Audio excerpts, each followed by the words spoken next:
ইনকিলাব মঞ্চের মুখপাত্র ও ঢাকা ৮ আসনের স্বতন্ত্র সংসদ সদস্য প্রার্থী ওসমান হাদিকে গুলির ঘটনায় তোলপাড় গোটা দেশ। পয়েন্ট ব্ল্যাঙ্ক রেঞ্জ থেকে 7.65 মিলিমিটার বন্দুক দিয়ে তাকে গুলি করা হয়। শুক্রবার জুম্মার নামাজ শেষে রিকশায় করে রাজধানীর বিজয়নগর যাচ্ছিলেন হাদি এবং তার এক সহকর্মী। রিকশা বক্স কালভার্ট সড়কে আসতেই মোটরসাইকেলে করে দুজন এসে তার মাথায় 7.65 মিলিমিটার ক্যালিবারের বন্দুক দিয়ে গুলি করে পালিয়ে যায়।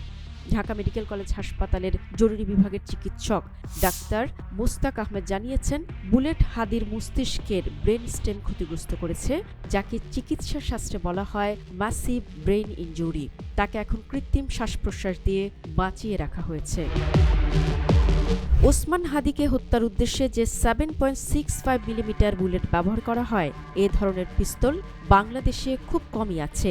যদিও এবছরই বেশ কয়েকটি ঘটনায় এ ধরনের পিস্তলের ব্যবহার হয়েছে। গত এপ্রিলে চট্টগ্রামে সন্ত্রাসী সাজ্জাদের অনুসারীরা সারোয়ারের অনুসারী দুজনকে 7.65 মিলিমিটার বুলেটের গুলি দিয়ে হত্যা করে। সারোয়ারকেও গত ৫ নভেম্বর সন্ধ্যায় বিএনপির দলীয় প্রার্থী এরশাদুল্লাহ নির্বাচনী প্রচারণা চালানোর সময় গুলি করে হত্যা করা হয়। এই পিস্তলটিকে ব্রাউনিং কার্টিজও বলা হয়, কারণ এর ডিজাইনারের নাম জন এম ব্রাউনিং।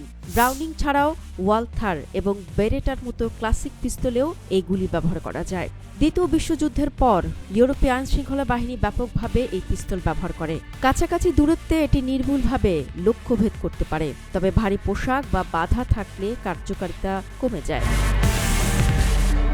আধুনিক আত্মরক্ষা ও আইনশৃঙ্খলা বাহিনী ব্রাউনিং কার্টিস মডেলের পিস্তলটি আর ব্যবহার করে না। তবে বাংলাদেশ সহ দক্ষিণ এশিয়ার অনেক জায়গায় পুরনো বা অবৈধ বাজারে বেশি দেখা যায় এটি। অপরাধমূলক ঘটনায় এ ধরনের লো কস্ট বা পুরনো পিস্তল ব্যবহার করা হয়। ব্যবহার করা সহজ ও শক্তি কম লাগে বলে পুচকে সন্ত্রাসীরাও এ ধরনের পিস্তল ব্যবহার করে। শারমিন শ্রাবণী, ওয়েব 24।